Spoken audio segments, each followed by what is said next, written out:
Assalamualaikum warahmatullahi wabarakatuh. Perkenalkan nama saya Indah. Untuk kesempatan kali ini saya ingin mempresentasikan mata kuliah Pendidikan Agama dengan dosen Bapak Muhammad Rosidi SE, ME. Uh, Materi yang akan disampaikan adalah ayat Al-Quran tentang alam semesta. Bismillahirrahmanirrahim. Alam adalah segala sesuatu yang ada atau yang dianggap ada oleh manusia di dunia ini selain Allah beserta zat dan sifatnya. Alam dapat dibedakan menjadi beberapa jenis, diantaranya adalah alam goib dan alam syahada yang dalam bahasa sehari-hari disebut sebagai alam semesta. Alam semesta merupakan ciptaan Allah yang diurus dengan kehendak dan perhatian Allah. Allah menciptakan alam semesta ini dengan susunan yang teratur dalam aspek biologi, fisika, kimia, dan geologi beserta semua kaidah sains. Definisi dari alam semesta itu sendiri adalah segala sesuatu yang ada pada diri manusia dan di luar dirinya yang merupakan suatu kesatuan sistem yang unik dan misterius.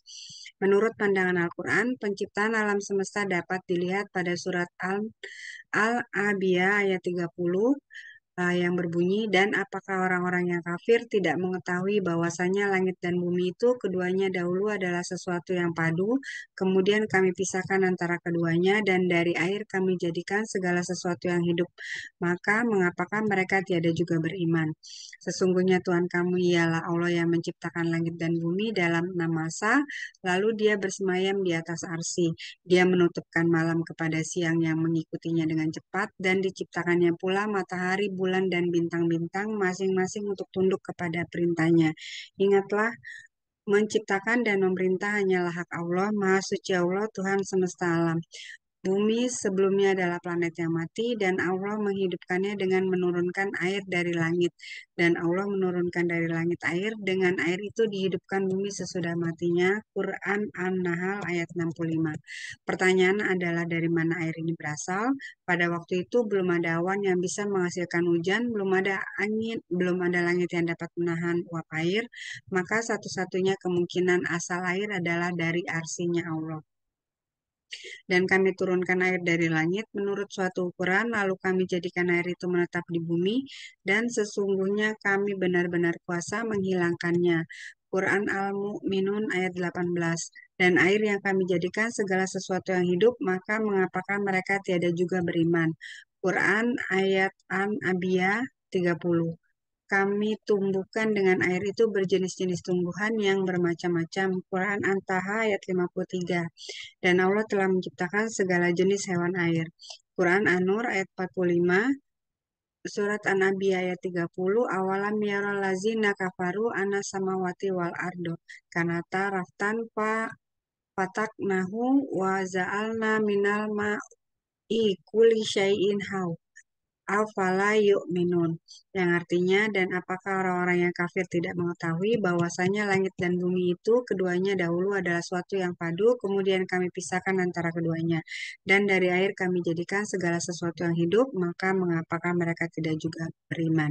Pelajaran menarik tentang surat An-Nabi ayat 30 di atas merupakan surat Anbiya ayat 30 dengan teks Arab, Latin, dan terjemahan lainnya. Ada berbagai pelajaran menarik dari ayat ini, terdokumentasikan bermacam penjabaran dari berbagai munafisirin terhadap isi surat An-Anbiya ayat 30 sebagaimana berikut dibahas dari surat Tafsir Al-Muyassar Kementerian Agama Saudi Arabia, bisa dicek pada materi yang saya jabarkan. Di Tafsir Al-Muhtasar Markas Tafsir Riyadh di bawah pengawasan Syekh Dr. Salih bin Abdullah bin Humaid, Imam Masjid Haram. Beliau juga menegaskan di sini Tafsir Al-Madinah Al-Munawwarah Markas Takjiz Al-Quran di bawah pengawasan Syekh Profesor Dr. Iman Juhaid Hafiz, Profesor Fakultas Al-Quran Universitas Al-Madinah, yang mengatakan Allah menegur orang-orang kafir yang tidak mengambil manfaat dari ayat-ayat kauniyah. Tidaklah mereka mengetahui langit dan bumi dahulu adalah segala sesuatu yang menyatu, kemudian kami memisahkan keduanya, dan kami jadikan air sebagai asal seluruh makhluk hidup dan sebab dari kehidupan. Apakah mereka tidak beriman kepada ayat-ayat kaunia ini yang menjadi petunjuk atas keesaan Allah? Dalam surat An-Nahl ayat 64, wa ma anzalna alaikal kitaba illa litubayyina lahumul talaku fihi wahuda warahmata liqaumi yu'minun, yang artinya, dan kami menurunkan kepadamu kitab Al-Quran ini melainkan agar kamu dapat menjelaskan kepada mereka apa yang mereka perselisihkan itu dan menjadi petunjuk serta rahmat bagi kaum yang beriman. Pelajaran menarik tentang surat An-Nahl ayat 64 merupakan isi teks Arab Latin, terjemahan lainnya ada berbagai pelajaran menarik, ditemukan berbagai macam penjabaran dari berbagai mufasirun terhadap kandungan surat An-Nahl ayat 64 yang antara lain di bawah ini: Tafsir Muyasar Kementerian Agama Saudi Arabia, bisa dilihat dari materi yang saya jabarkan. Tafsir Al-Muhtasar Markas Tafsir Riyadh di bawah pengawasan Syekh Dr. Abdullah bin Humaid, Imam Masjidil Haram. Beliau juga menafsirkan Tafsir Al-Madinah Al-Munawwarah Markas Tahdim Al-Quran di bawah pengawasan Syekh Profesor Dr. Imam Zuhair Hafiz, Profesor Fakultas Al-Quran Universitas Islam Madinah. Beliau juga memberikan penafsiran Datut Tafsir Min Fadil Qadir Syekh Dr. Muhammad Sulaiman Al-Aksar, Mudaris Tafsir Universitas Islam Madinah. Beliau juga memberikan penafsirannya, Tafsir Al-Mawis Syekh Profesor Dr. Wahbah Az-Zuhaili, Fakar Fikih dan Tafsir Negeri Suriah. Berikut juga tafsirnya, Tafsir As-Sahir Fawis bin Sayaf As-Sarih dimurajaah oleh Syekh Profesor Dr. Abdullah bin Abdul Aziz Al-Awazi, Profesor Tafsir Universitas Islam Madinah. Beliau juga memberikan penafsirannya, Tafsir As-Saidi Syekh Abdurrahman bin Nasir As-Saidi, Fakar Tafsir abad 14 Hijriah. Beliau juga memberikan penafsirannya, Asirut Tafsir Syekh Abu Bakar Zabir Al-Zairi, Mudaris Tafsir di Masjidil Nabawi. Makna ayat itu adalah, oleh karena itu Allah Ta'ala berfirman pada ayat yang kedua, dan kami tidak menurunkan kitab untuk menyulitkan atau menyiksamu, tapi agar engkau menjelaskan kepada manusia yang mereka berselisih dalam tauhid dan syirik, dan petunjuk serta kesesatan. Sebagaimana kami menurunkan kitab sebagai petunjuk yang digunakan kaum mukminin menuju jalan kebahagiaan dan keselamatan mereka, serta rahmat yang dapat diraih dengan mengamalkan kitab dengan mempraktekkan baik dari segi akidah, ibadah, akhlak, adab, dan hukum. Maka mereka hidup saling menyayangi berdasarkan persaudaraan dan rasa sayang, serta rahmat dan keselamatan senantiasa meliputi mereka. Pelajaran dari ayat tersebut adalah menegaskan kenabian dan hiburan bagi Nabi Rasulullah SAW dari apa yang beliau hadapi dari kaum musyrikin. Penjelasan tugas Rasulullah Shallallahu Alaihi Wasallam yaitu sebagai penyampai apa yang Allah Ta'ala turunkan kepada para hambanya berupa wahyu dari kitabnya.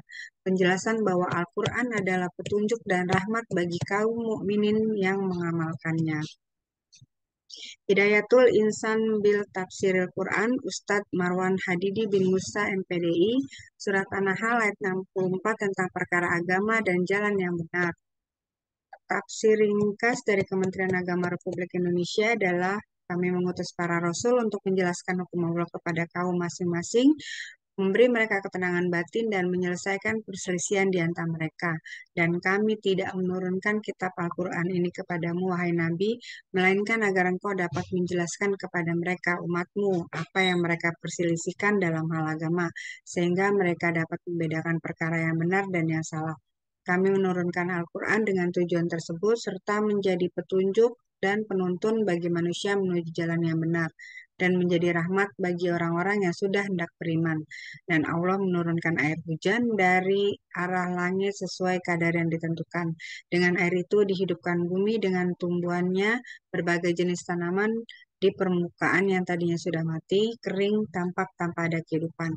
Sungguh pada yang demikian itu, turunnya hujan dari langit beserta proses yang terjadi di dalamnya dan akibat yang ditimbulkan terhadap permukaan bumi, benar-benar terdapat tanda-tanda kebesaran, kekuasaan, dan keesaan Allah bagi orang-orang yang mendengarkan dan mengambil pelajaran. Surat Al-Mu'minun ayat 18 yang waza'alna minasyamai ma'an biqadarin fa'as nahu fil ardi wa inna ala zahabim bihi laqadirun. Yang artinya dan kami turunkan air dari langit menurut suatu ukuran, lalu kami jadikan air itu menetap di bumi dan sesungguhnya kami benar-benar berkuasa menghilangkannya. Pelajaran menarik tentang surat Al-Mu'minun ayat 18. Ada berbagai pelajaran menarik di ayat ini didapatkan sekumpulan penjabaran dari berbagai munafisirun berkaitan isi surat Al-Mu'minun ayat 18 seperti berikut. Menafsirkan tafsir Al-Muyassar, Kementerian Agama Saudi Arabia memberikan penafsirannya seperti dijabarkan di materi yang saya sudah tuliskan. Tafsir Al-Muhtasar Markas Tafsir Riyadh di bawah pengawasan Syekh Dr. Sholih bin Abdullah bin Humaid, Imam Masjidil Haram juga memberikan penafsiran. Tafsir Al-Madinah Al-Munawwarah, Markas Takdim Al-Quran di bawah pengawasan Syekh Profesor Dr. Imad Juhair Hafiz, Profesor Fakultas Al-Quran Universitas Islam Madinah memberikan penafsirannya juga. Jubdatut Tafsir min Fatil Qadir, Syekh Dr. Muhammad Sulaiman Al-Aksar, Mudasir Tafsir Universitas Islam Madinah. Beliau juga memberikan penafsirannya. Tafsir Al-Wajiz, Syekh Profesor Dr. Wahbah Az-Zuhaili, pakar fikih dan tafsir negeri Suriah, memberikan penafsirannya. Tafsir As-Sahir Faiz bin Sayyad As-Sarih di Murazaah oleh Syekh Profesor Dr. Abdullah bin Abdul Aziz Al-Awazi, Profesor Tafsir Universitas Islam Madinah. Tafsir As-Saidi, Syekh Abdurrahman bin Nasir As-Saidi, pakar tafsir abad 14 Hijriah. Hidayatul Insan bil Tafsir Quran, Ustazah Marwan Hadidi bin Musa MPDI juga memberikan penafsirannya. Tafsir ringkas Kementerian Agama Republik Indonesia, Surat Al-Mu'minun ayat 18. Di antaranya bentuk pemeliharaan kami adalah bahwa kami turunkan air tawar dalam berbagai bentuk, dari yang cair hingga butiran es, dari langit dengan suatu ukuran bagi makhluk ciptaan kami. Lalu untuk memudahkan pemanfaatannya, kami jadikan air itu menetap dan tersimpan di bumi, dan pasti kami berkuasa pula melenyapkannya. Namun kami tidak melakukannya karena rahmat kami kepada para makhluk. Kami jadikan air itu tersimpan di bumi, lalu dengan air itu kami tumbuhkan untukmu kebun-kebun kurma dan anggur serta kebun-kebun yang lain. Di sana, yakni dalam kebun-kebun tersebut, kamu memperoleh buah-buahan yang banyak, dan sebagian dari buah-buahan itu kamu makan dan menjadi salah satu jenis makanan yang menyehatkan. Surat An-Nabiyah ayat 30. Awalam yarol lazina kafaru anas samawati wal ardo kanata raftan fataknahumma waza'alna minal ma'i kulla syai'in inhau afala yu'minun. Yang artinya, dan apalah orang-orang yang kafir tidak mengetahui bahwasanya langit dan bumi keduanya dulu ada sesuatu yang padu, kemudian kami pisahkan di antara keduanya, dan dari air kami jadikan segala sesuatu yang hidup, mengapakah mereka tidak beriman.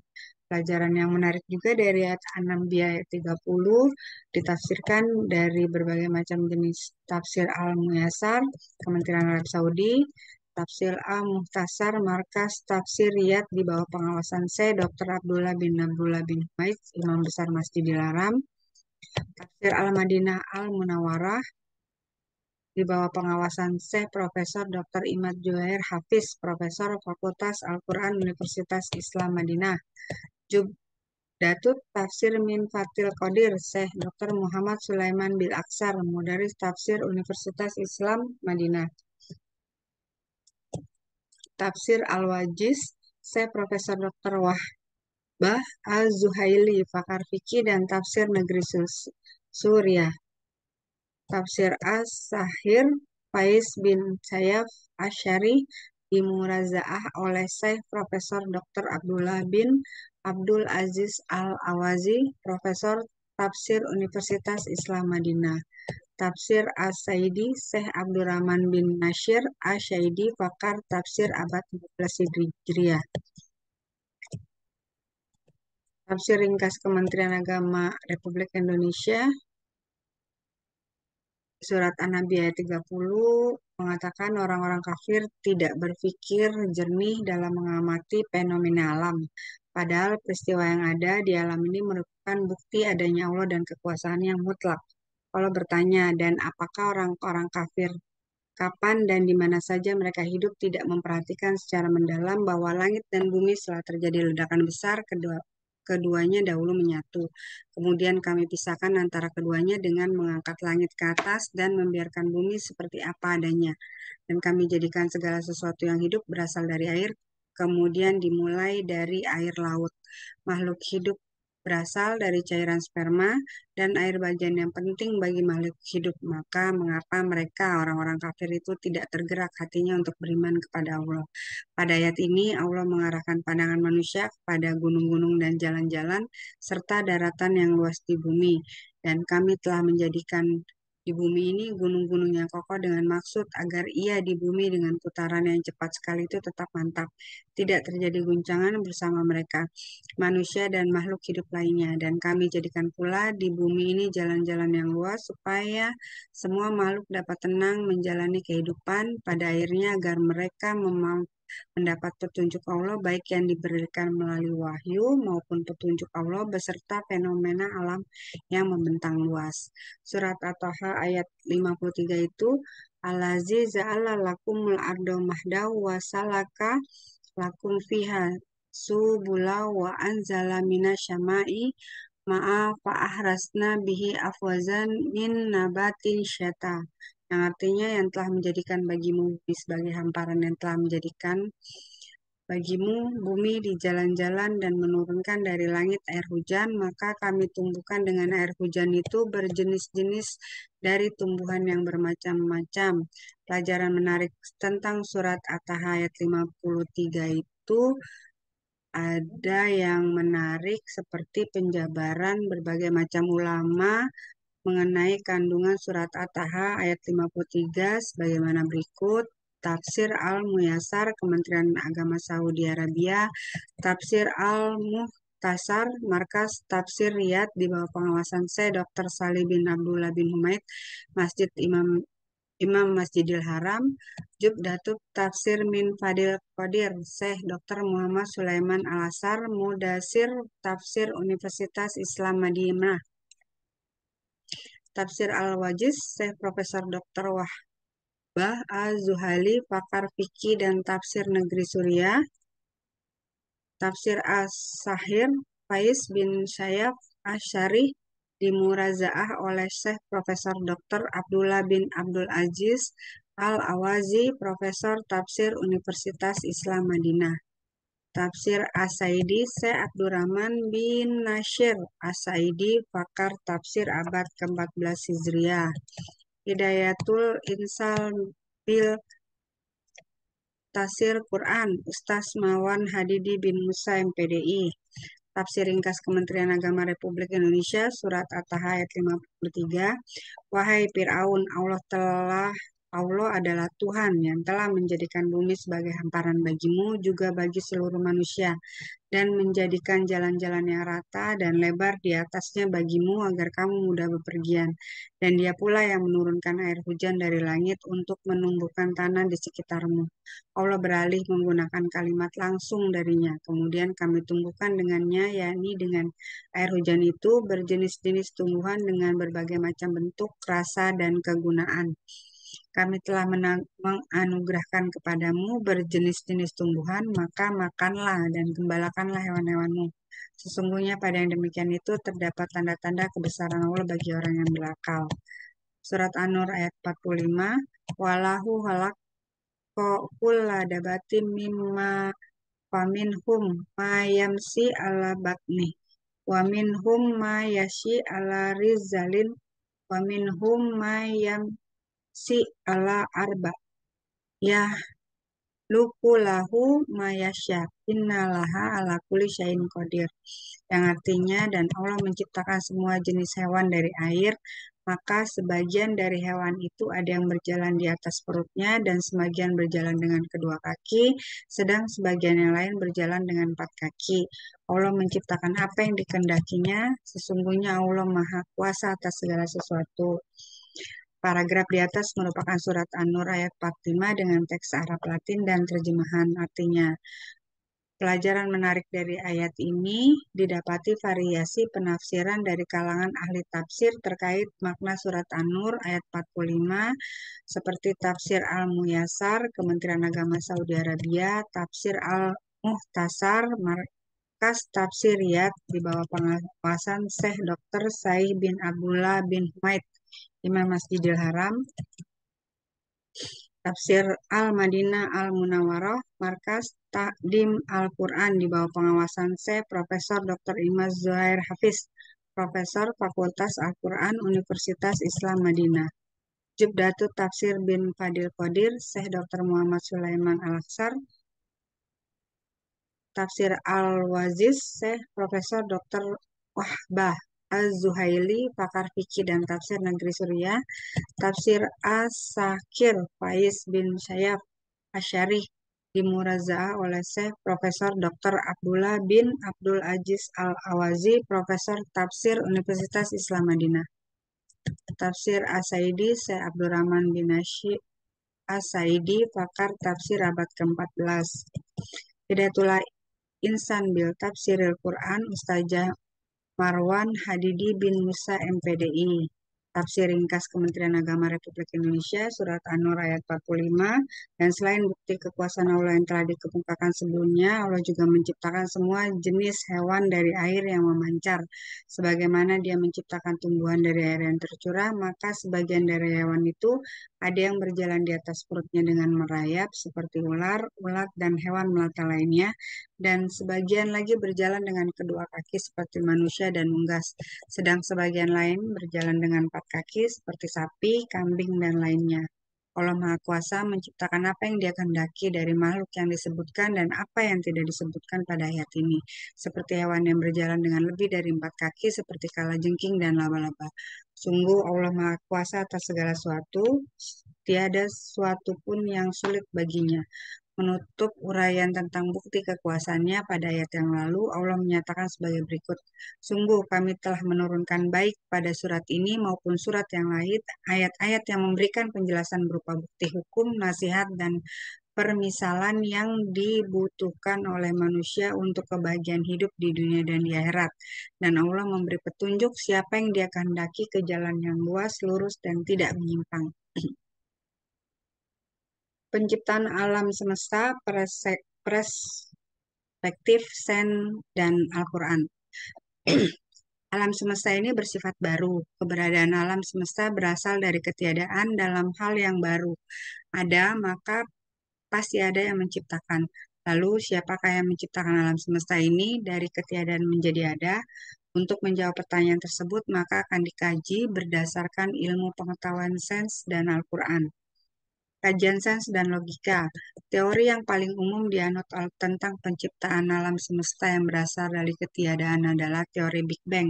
Teori menyebutkan keberadaan alam semesta berasal dari ledakan besar Big Bang yang terjadi sekitar 10 sampai 20 miliar tahun silam. Dalam teori ini, awal mula alam semesta berbentuk suatu masa besar, nebula primer, kemudian terjadi dentuman besar Big Bang, pemisah sekunder yang mengakibatkan pembentukan galaksi yang terbagi dalam planet, matahari, bulan, dan lainnya. Tentang ilmuwan yang memberikan bukti-bukti kebenaran teori ini, salah satunya dibuktikan oleh seorang astronom Amerika Serikat, yaitu Edwin Hubble pada tahun 1925, di mana dalam bukti pengamatannya itu semua galaksi bergerak saling menjauh satu sama lain. Dengan demikian, ledakan yang luar biasa dahsyat ini menandai adanya alam semesta. Jadi, alam semesta ini bersifat baru dan muncul dari ketiadaan. Berdasarkan ilmu pengetahuan sains yang juga mengatakan bahwa alam semesta bersifat baru, Jadi, jawaban dari pertanyaan ini terdapat dua kemungkinan, yaitu alam semesta sendiri yang telah menciptakan dirinya sendiri atau zat lain di luar alam semesta yang telah menciptakannya. Ketika kita telaah secara logika, maka tidak mungkin alam semesta menciptakan dirinya sendiri, karena proses penciptaan menghajatkan adanya perbuatan. Lalu, bagaimana dia akan berbuat jika dirinya sendiri belum ada? Maka tinggal jawaban kedua yang bisa berlaku di mana alam semesta ini telah diciptakan oleh zat di luar dari alam semesta.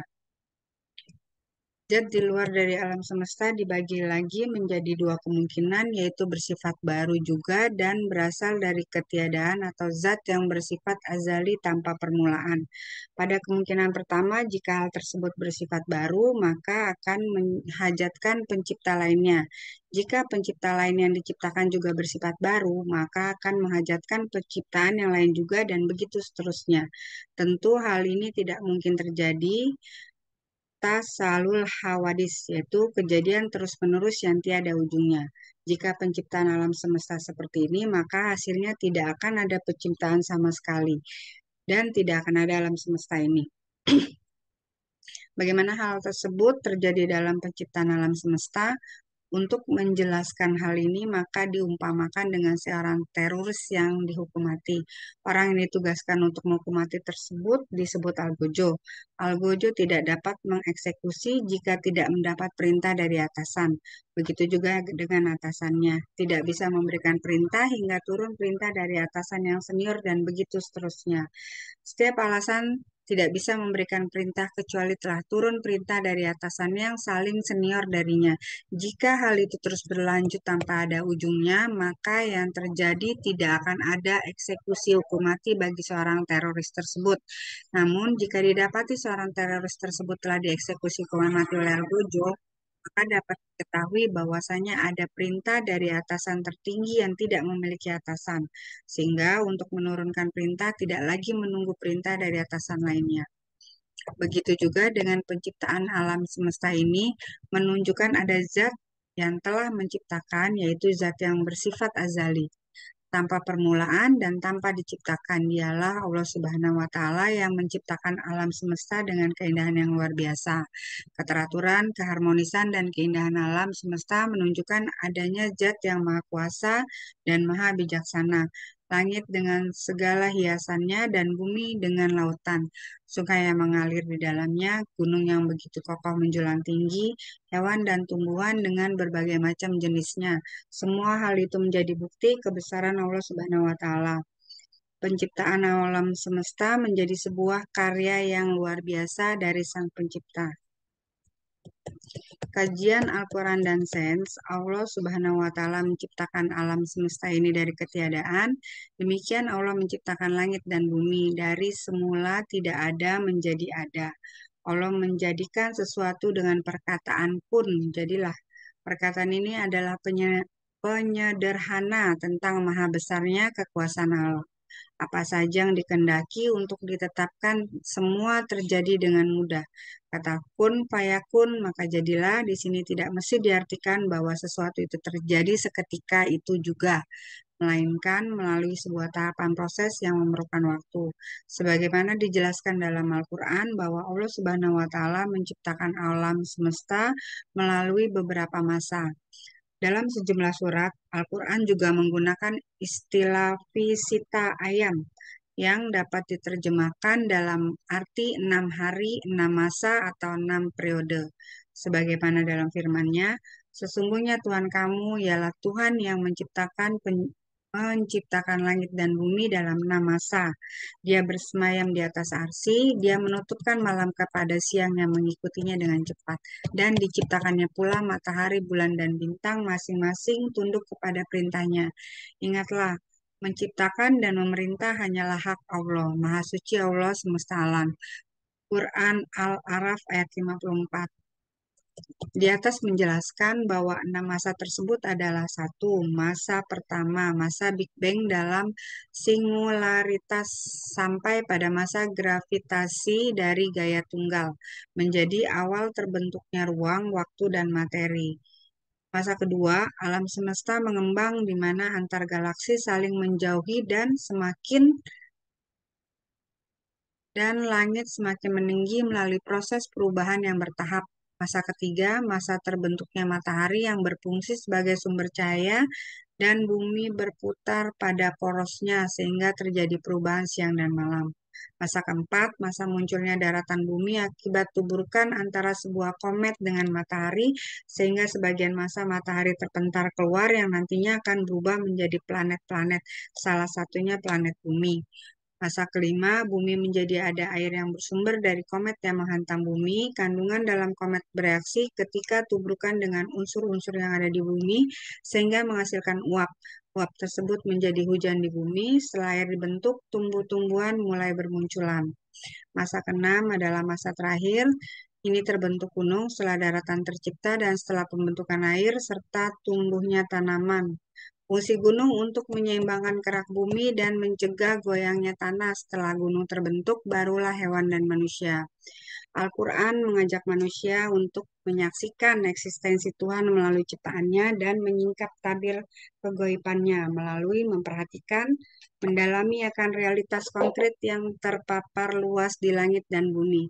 Sains juga menggapai Tuhan melalui observasi yang diteliti dan tentang hukum-hukum yang mengatur fenomena alam itu. Al-Quran menunjukkan adanya realitas intelektual yang agung, yaitu Allah Subhanahu wa Ta'ala, lewat pemeliharaan yang cermat dan mendalam akan semua ciptaannya.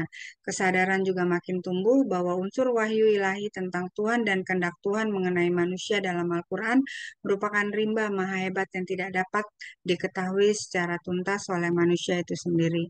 Kemajuan sains memberikan arti positif dalam eksegese dengan mempertajam interpretasi Al-Quran dalam tingkat signifikansi religius. Demikian isi materi yang bisa saya jabarkan mengenai beberapa ayat Al-Quran yang menceritakan tentang keesaan alam semesta atau terbentuknya alam semesta ini menurut penjabaran dan firman yang Tuhan berikan melalui wahyu yang diturunkannya. Akhir kata, wassalamualaikum warahmatullahi wabarakatuh.